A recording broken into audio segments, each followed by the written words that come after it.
السلام عليكم ورحمة الله تعالى وبركاته. إخوان أخوات في الله، مرحبا بكم في درس جديد للانقسام الاختزالي. غادي نشرح اليوم تطور كمية الأدائين خلال الانقسام الاختزالي، يعني تطور شحال ديال الأدائين، شحال ديال الأدائين كيتم الضرب. عندنا هنا كي دو كي 4 كي، كمية الأدائين كونتيتي دو أدائين بدلالة الزمن.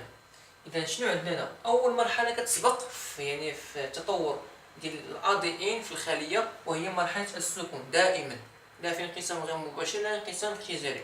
مزيان، هي اول مرحله كتبدا فيها. اذا اش كنلاحظوا هنا؟ كنلاحظوا خليه فيها الصبغيات، دونك الصبغيات دوزين كتساوي جوج فين في جي ان، دونك هذه جي ان كتدخل اس مضاعفه اللي كيتضاعف الصبغي باش يكون واضح. اذا شنو كيتضاعف في جي دو كيكونوا واضحين، هو هذا. اذا دوزين كتساوي اثنان.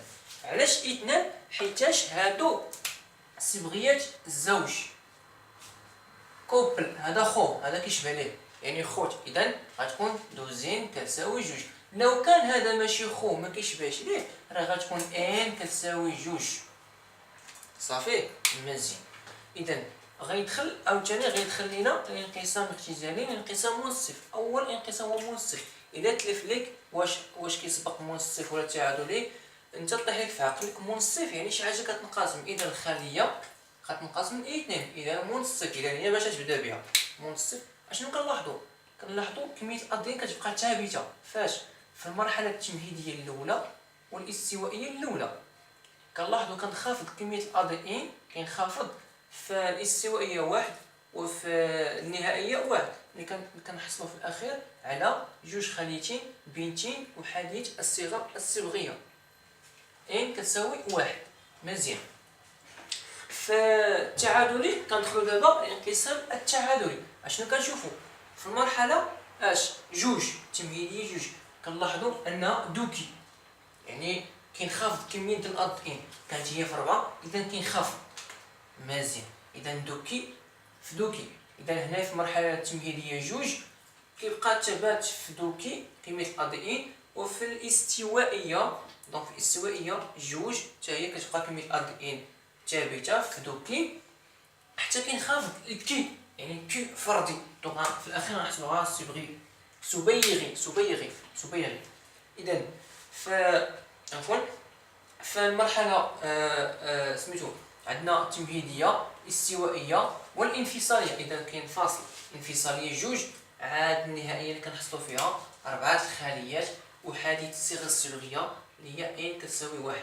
علاش كتبنا ان كتساوي واحد؟ حيت عندك صبغي واحد صبغي واحد. صافي مزيان. اذا هذا كيتسمى تعادلي. منصف زائد تعادلي اشنو كيتسمى؟ كيتسمى انقسام اختزالي. واحد الحاجه غطيح في بالك تقول لي واش هذه دوره خلويه؟ لا، ماشي دوره خلويه.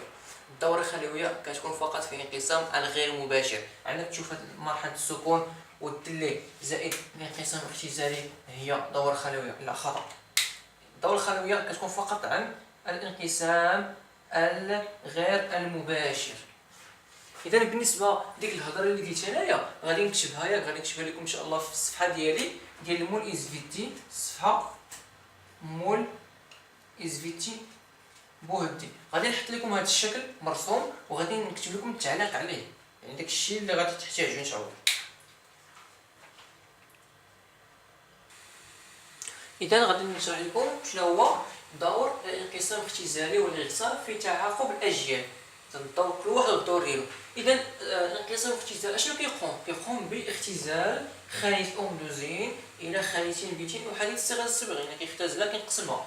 اذا الانقسام الاختزالي كنحصلوا على جوج خليتين بنتين اللي هو مشيج ذكري ومشيج انثوي.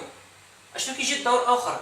كيجي الاغصاب. الاغصاب يعني هادو يعني كيتلاقاو كيتم الاغصاب، اللي كنحصلوا على واحد البيضه دوزين وفي الاخير كنحصلوا على واحد الكائن حي ذكر ولا انثى على حساب.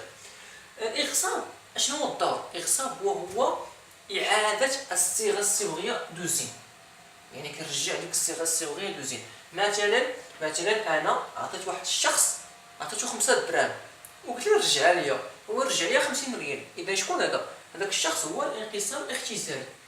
جا واحد الشخص اللي هو اغصاب، قال لي الله يهديك اصاحبي رد السيد 5 دراهم ديالو انت عاطي 50، صافي كيجي هو كيحل المشاكل، صافي كرد لي 5 دراهم ديالي. اذا ها هو رد ديك دوزين لما ليها خرجات جوج يعني اما يكون ذكر ولا انثى. هذا هو الاغصاب وهذا هو الاغصاب. الانقسام الاختزالي ماشي راجع. الاغصاب راجع حيتاش هو كيعطينا دوزين كامله، وهذا الانقسام الاختزالي يعني كيقسم لنا الخليه، يعني كيختزلها، والاغصاب هو كيرجع داكشي، كيرجع داك الانقسام. يعني انقسام ديال الخليه كيرجع من ان لدوزين، اما هذا من دوزين ان بهذا المصطلح. اذا هنا نشوفوا بان يؤدي الانقسام الاختزالي الى تشكل خلايا صيغه ان، كيتشكلوا صيغه ان وهي الامشاج. اذا عباره عن امشاج، وذلك انطلاقا من الخليات الاصليه الام، انطلاقا من الخليات الاصليه. اذا كنحصلوا على امشاج انطلاقا من الخليه الام عن طريق انقسام اختزالي. الاغصاب يعيد الصيغه الصبغيه دوزين، كيرجع ديك الصيغه الصبغيه دوزين، وذلك بالتحام مشيج ذكري مع المشيج الانثوي اللي هما احادي الصيغه الصبغيه ان، فنحصل على بيضه اللي هي دوزين.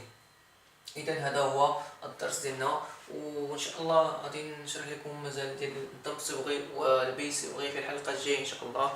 ولا عنده شي واحد عنده كيسيون ولا عنده شي سؤال ولا شي حاجه ما فهمهاش يحطها تحت التعليق، يعني في كومونتير في يوتيوب، وان شاء الله راني غادي نجاوبو. والى اللقاء.